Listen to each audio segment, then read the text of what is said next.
आज भारत आदिवासी पार्टी के नेतृत्व में आईजी साहब को ज्ञापन दिया गया है कि एक ऑडियो जो वायरल हो रहा है 10-15 दिन से, उस ऑडियो में एक भाजपा का बड़ा लीडर है, उनके द्वारा भाजपा के कार्यकर्ताओं को कहा जा रहा है कि बीएपी से जुड़ा जो आदिवासी है उसको लत मारे और उनके घरों में आग लगाई जाए। उस बात को लेके वीडियो जो वायरल हुआ, इसके बाद हम लोगों ने सोशल मीडिया पे कई बार पूछा, सीएम को टैग करके, संबंधित एसपी को टैग करके, आईजी डीजी को टैग करके कि आतंकवादी कौन है जो आदिवासियों के घर जलाने की बात कर रहा है। लेकिन 15 दिन हो गए, किसी प्रकार का कोई रिएक्शन नहीं हुआ और इसी के फलस्वरूप भाजपा के इस भड़काऊ भाषण की वजह से आदिवासियों पे लट पत्थरबाजी करने के, उनके कार्यकर्ताओं को निर्देश देने की वजह से दरियावत विधानसभा क्षेत्र के लसाड़िया के अंदर हमारे विधायक और हमारे कार्यकर्ताओं पे जानलेवा हमला किया गया।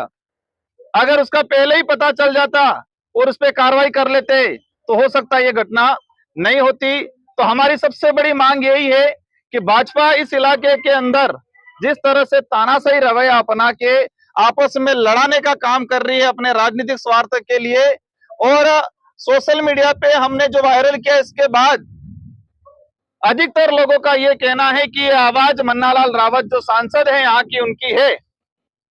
हर व्यक्ति कह रहा है, हमने भी उनकी लैंग्वेज सुनी है देसी, तो सबका ये कहना है सोशल मीडिया पे कहीं पर भी कि ये आवाज मन्नालाल रावत जो सांसद है उनकी है।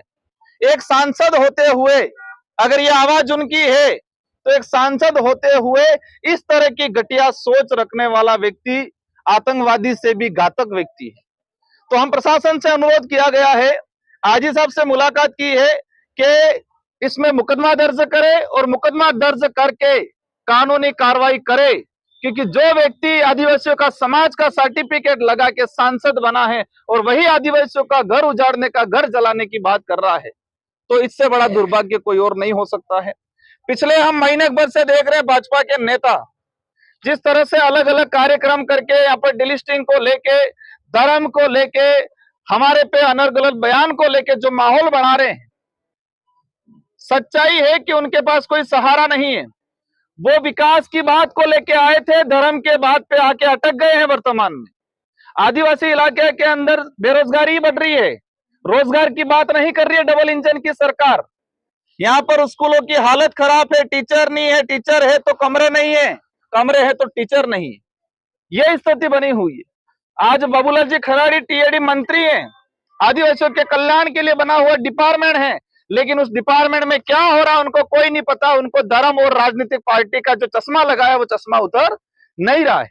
उनके खुद के विधानसभा क्षेत्र के अंदर एक रूम के अंदर, कल की न्यूज है शायद भास्कर की, एक रूम के अंदर पहली क्लास से लगा के 12वीं तक के बच्चे पढ़ रहे हैं, उसी में प्रिंसिपल बैठ रहा है, उसी में टीचर बैठ रहा है, और एक पहली क्लास से लगा के 12वीं तक के, और ये एक जगह नहीं पूरे इलाके के अंदर टीएडी डिपार्टमेंट के छात्रावास संचालित हैं।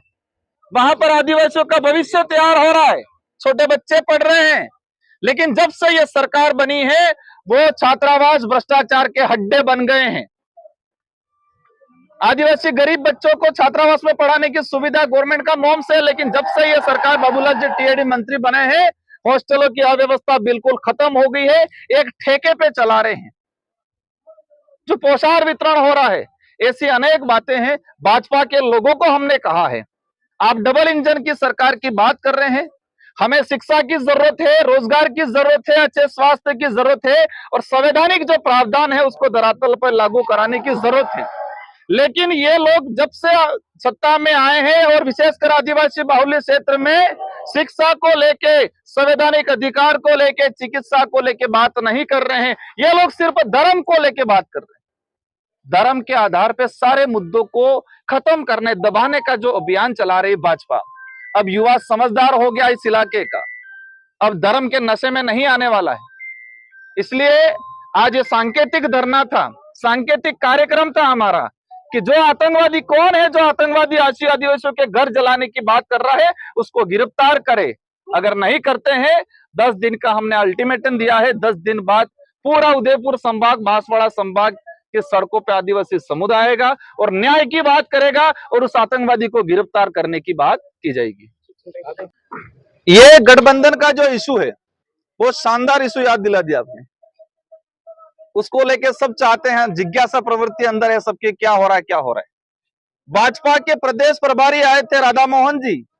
राधा मोहन जी उदयपुर में आए, प्रवेश किया, कहा राजकुमार रोध बहुत अच्छा आदमी। 78 सालों से 78 सालों से इस इलाकों में किसी पार्टी किसी नेताओं ने कोई काम नहीं किया, वो काम राजकुमार रोध कर रहा है, अच्छा आदमी है। फिर कहा कि वो जो चाहते हैं वो कांग्रेस के साथ रह के नहीं, भाजपा के साथ आके कर सकते हैं।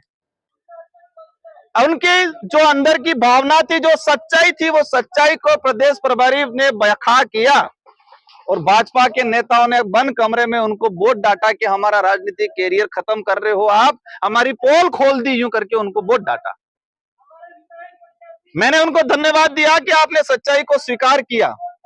अब रही बात गठबंधन का, हम लोग, हमारी पार्टी डिसीजन करेगी कि हमें क्या करना है क्या नहीं करना है। लगभग 90% संभावना है कि हम स्वतंत्र चुनाव लड़ेंगे। और दूसरे दिन 2 दिन बाद प्रदेश प्रभारी वापस चले जाते हैं। प्रदेश प्रवक्ता के प्रदेश अध्यक्ष कहते हैं राजकुमार रोध बहुत खराब आदमी है।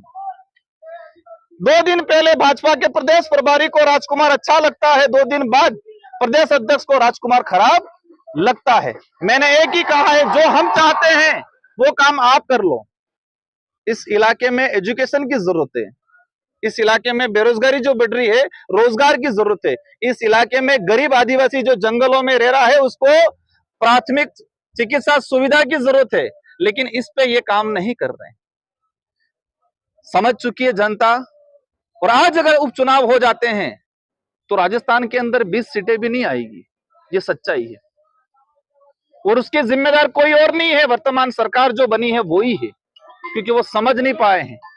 मंत्री से लगा के सीएम से लगा के क्या करना है कोई पता नहीं है, बस लोगों को धर्म का नशा। भाजपा प्रदेश प्रवक्ता, आईटी सेल का प्रदेश प्रवक्ता कह रहा है कि धर्म की चटनी कब तक चटाते रहोगे, अब तो विकास की बात करो, रोजगार की बात करो। इसलिए सच्चाई सामने आ गई है। बहुत जल्दी उनकी ये धर्म के नाम से राजनीति चलने वाली नहीं है, और विशेषकर आदिवासी इलाके में बिल्कुल नहीं चलने देंगे हम लोग। धन्यवाद।